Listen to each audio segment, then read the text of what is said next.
Welcome back, everyone, to the Late Night Review. And tonight I'm going to talk about a movie that I've always really liked. I think it's a classic, and it never gets, to me, it never gets a lot of respect, and it doesn't get enough credit. I'm talking about The Phantom of the Opera with Robert Englund. This is actually my very favorite Phantom of the Opera movie of all time. And by the way, please like and subscribe, share this video, hit the thumbs up button, and I really appreciate it. And I want to say my videos are unscripted. I just wing it. YouTube is something that I take casually. I never really wanted a YouTube channel. I just started it because of my art. Not enough people were seeing my art. That's why it's called Doorway to the Paintings. Never got a lot of views for my art videos. And my wife suggested I do an exercise video. I did that. It got more it got more views than my my art videos on average, the exercise videos. So I started doing that occasionally. I've always had it in the back of my mind, maybe try a movie review video. And once I started doing that, I started getting quite a few more views than I would ever get for my art videos, pretty much anything. My movie review videos get more views than anything on my channel generally. So that's why I'm doing movie reviews now, even though the whole channel was all about my art at the beginning. And you know, I'm a casual YouTuber. I usually am a very private person, keep to myself. I'm not a social media person, nor do I want to be. So I just started doing movie reviews. It draws more attention to the channel and to art, the art that because I really like my art. And I started out just doing nothing but art videos on my channel. And about a year ago, I started changing it up. I never really wanted to do an exercise video and put it out there in public or anything like that. My wife suggested it, and after months of thinking about it, I decided to do it. And that got a few more views in my art videos, but nothing really gets more views in my movie review video, so that's why I'm doing it. It brings more views to the channel and hopefully more subscribers and everything like that. And so share the video. Please like and subscribe and hit the thumbs up button. It'll help me. I I really like Phantom of the Opera. And by the way, this is unscripted. I just wing it. I just want YouTube to be a pretty fun experience for me.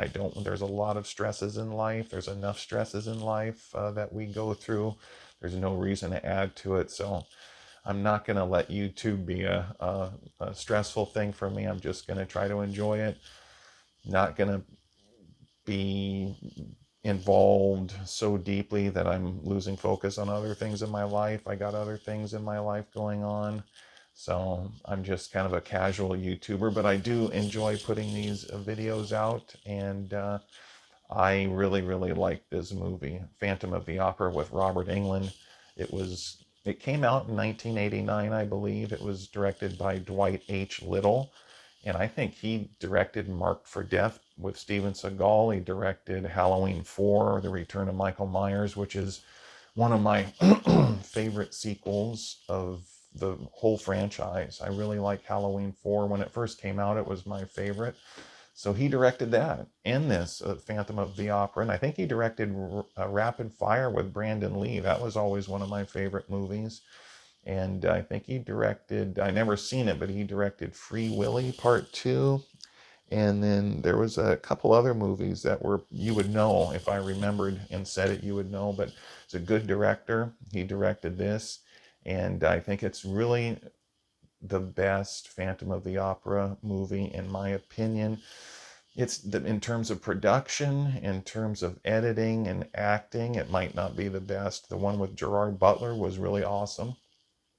But this is my personal favorite because I love Robert Englund in this kind of role. He's a horror legend, and it fits so well, and the atmosphere is awesome. I like Dwight H. Little's style, the way he directed Halloween 4 and the atmosphere in there. I think it was really awesome. One of the best sequels, like I said. He directed this as well, and you can see it's his style. I like the music in here. I like the acting. And I have nostalgia for it. I grew up watching this and other horror movies and action movies and all types of movies.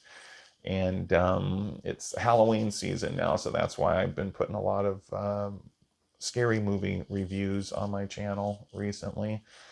And this is one of my favorites of all time. I think Robert Englund does the best job I've ever seen of the Phantom because that's his thing.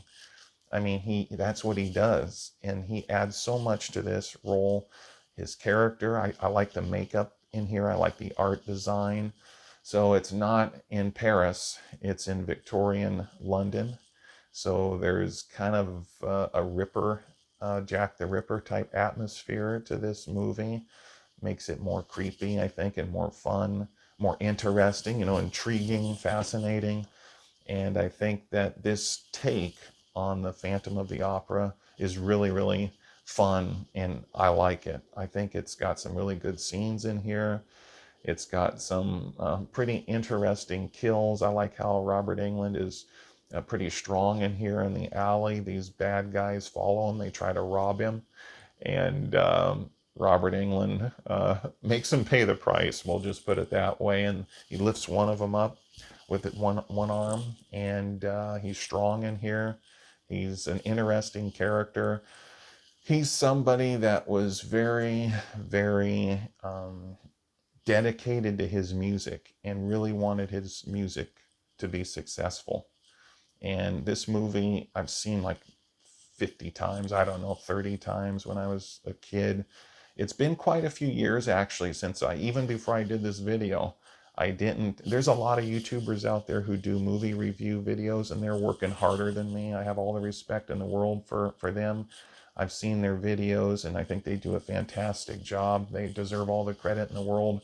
Like I said, I'm a casual YouTuber. They do a lot more work than I do, I think, and more research. So I did not sit down and watch this whole thing before this movie review, but I've seen it over and over and over again back in the day. And I believe Robert Englund plays a character, obviously the Phantom of the Opera, Eric Dessler, I think was his name, Eric Dessler, if I remember right. But anyway, his character was so into his music. He wanted his music to live forever. He wanted his music to be very successful. He wanted people to know it, and he wanted to be remembered for his music.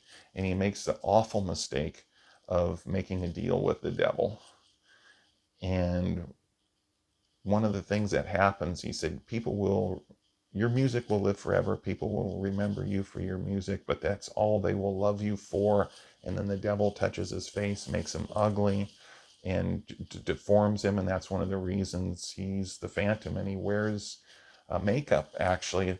There's not too many masks in here. There is a cool skeleton mask that Robert Englund has later that they put on him, the Phantom. But mostly he uses makeup and human flesh to hide. He uses human flesh from his victims, and it's almost like Leatherface. And he covers up his deformity with human flesh and makeup and all kinds of stuff.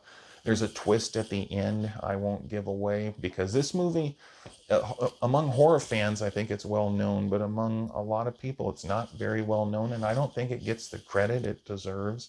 I really enjoy this film. I've watched it over and over again, especially years ago. I thought the rewatchability was quite high. I think the acting in here is good. I think the cinematography is good. There's not really anything that I have to criticize about this movie. I think the pace is fine. I think the pace is good. And Robert Englund, this is what he does. Robert Englund is great at this, great at playing horror villains. Freddy Krueger, he made that a legendary character. He himself is like a modern day Boris Karloff, Bela Lugosi, Lon Chaney, and he's just one of the legends of all time. Does a perfect job in here, perfectly cast.